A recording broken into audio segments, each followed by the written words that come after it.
Assalamualaikum warahmatullahi wabarakatuh.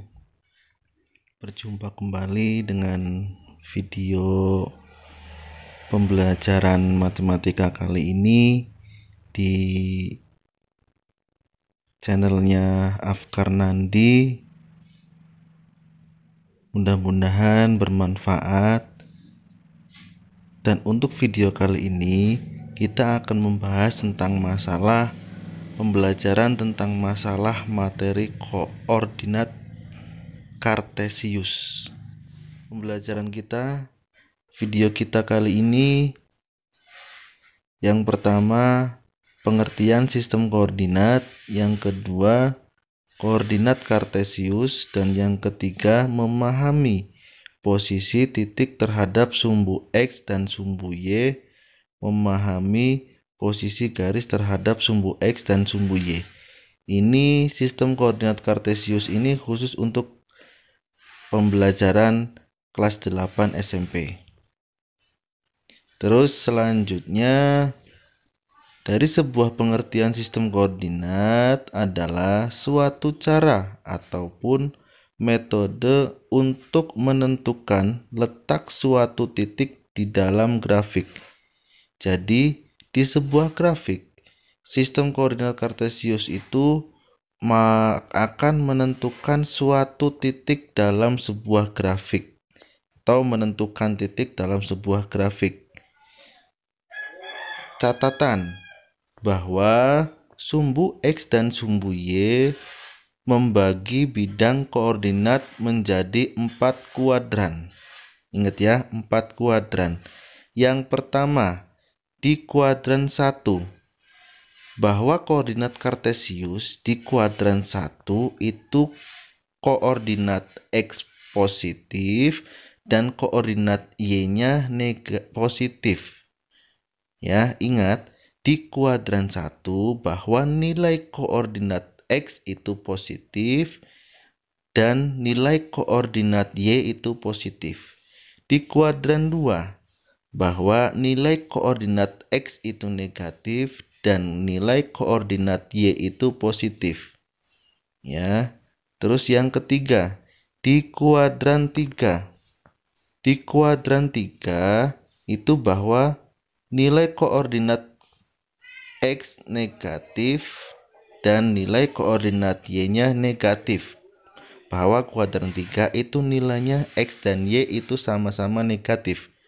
Dan selanjutnya di kuadran 4, koordinat X positif, nilai koordinat Y negatif. Ya, kebalikan dari kuadran 2. Bahwa dengan kuadran 4. Terus selanjutnya gambar bidang koordinat 4 kuadran. Oke, kita akan membahas bahwa tadi kita bahas tentang masalah kuadran 1, 2, 3, 4. Di titik kuadran 1 kita lihat. Titik kuadran 1 itu diibaratkan kita simbolnya Q atau Q.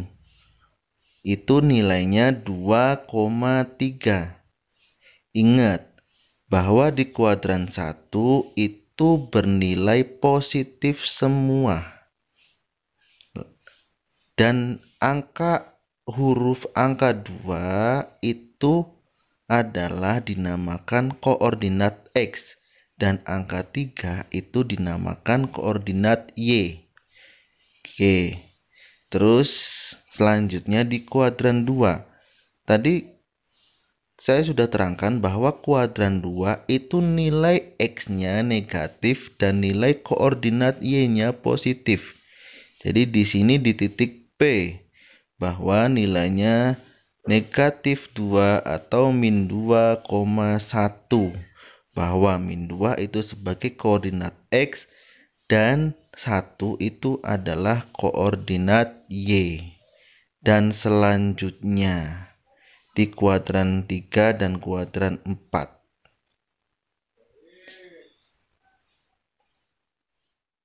Oke. Terus kita akan memahami posisi titik terhadap sumbu X dan sumbu Y. Jadi kita harus paham dulu bahwa dalam sebuah grafik kita harus bisa memahami bahwa posisi titik terhadap sumbu X dan sumbu Y. Di sini sudah ada contohnya, gambar dari sebuah grafik.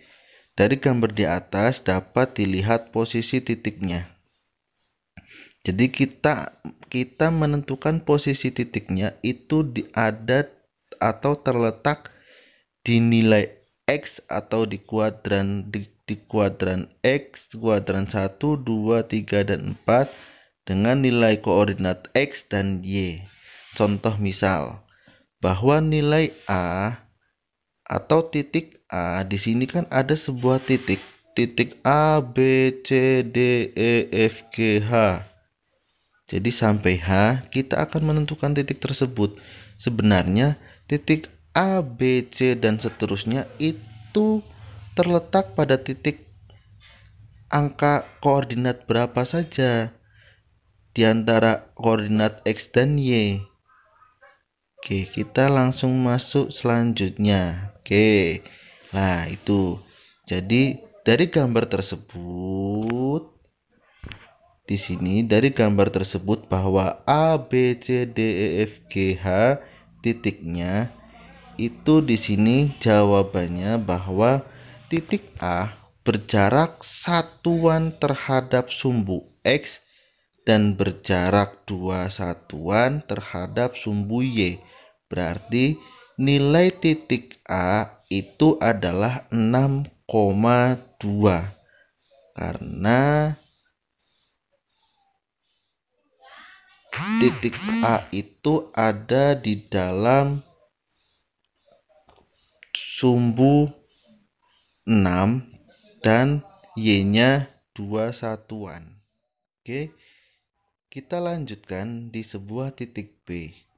Dari sebuah grafik ini, kita akan menentukan sebuah titik X dan Y. Di titik B, bahwa nilai X-nya itu berapa dan nilai Y-nya berapa. Di sini, titik B berjarak 5 satuan terhadap sumbu X dan berjarak 5 satuan terhadap sumbu Y. Berarti nilai dari titik B itu adalah 5,5 karena berjarak masing-masing 5 satuan antara sumbu X dan sumbu Y. Lalu di titik C, nah di titik C itu berarti dia bertempat di posisi kuadran 2. Tadi kita sudah bahas bahwa di kuadran 2 itu nilai koordinat X dan koordinat Y itu nilainya negatif dan positif, ya. Berarti koordinat X-nya negatif dan koordinat Y-nya itu positif. Coba kita lihat di sini bahwa titik C itu adalah berjarak 3 satuan terhadap sumbu X dan berjarak satuan terhadap sumbu Y.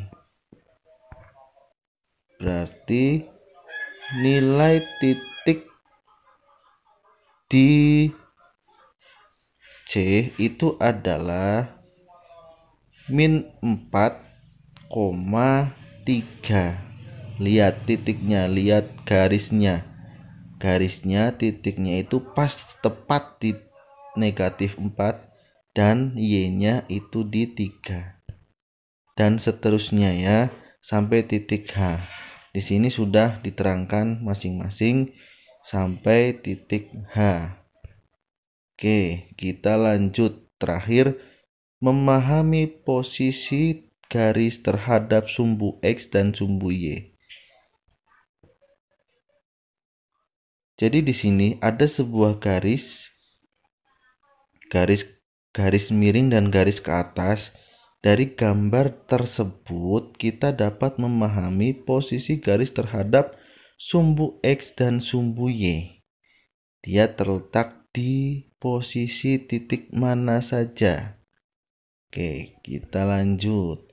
Dari gambar tersebut tampak bahwa garis yang melalui titik A dan B tegak lurus terhadap sumbu X dan sejajar terhadap sumbu Y. Ingat, garis yang melalui titik A dan B tegak lurus terhadap sumbu X dan sejajar terhadap sumbu Y. Coba kita lihat titik A dan titik B. Di sini titik A dan titik B itu ternyata memang sejajar posisinya di ordinat X dan dia garisnya ke atas. Oke ya, ini di titik A dan titik B. Terus yang kedua, garis yang melalui titik A dan titik C sejajar terhadap sumbu X dan tegak lurus terhadap sumbu Y. Ingat, di sini tegak lurus, sejajar dan tegak lurus. Kita lihat di titik A dan titik C. Nah, bahwa nilai titik A dan titik C itu memang sejajar karena nilai X-nya itu sama di nilai A dan C. Sejajar, dia tetap akan tegak lurus. Oke. Terus selanjutnya, garis yang melalui titik B dan C tidak sejajar dan tidak tegak lurus terhadap sumbu X dan Y. Berarti garis B dan C itu memang tidak sejajar dari gambar tersebut dan memang tidak tegak lurus terhadap sumbu X dan sumbu Y. Karena gambarnya di sini peletakannya itu adalah miring. Ya. Miring, jadi itu tidak tegak lurus nilai B dan C dan tidak juga sejajar. Oke, terima kasih. Video kali ini sudah sampai cukup sini saja tentang masalah koordinat kartesius. Mudah-mudahan ada manfaatnya. Kita lanjut untuk video selanjutnya, materi-materi kelas 8, kelas 7, kelas 9 atau yang SMK.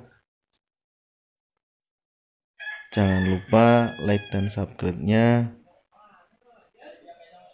Sampai ketemu lagi di pembelajaran selanjutnya. Akhirul kalam, wassalamualaikum warahmatullahi wabarakatuh.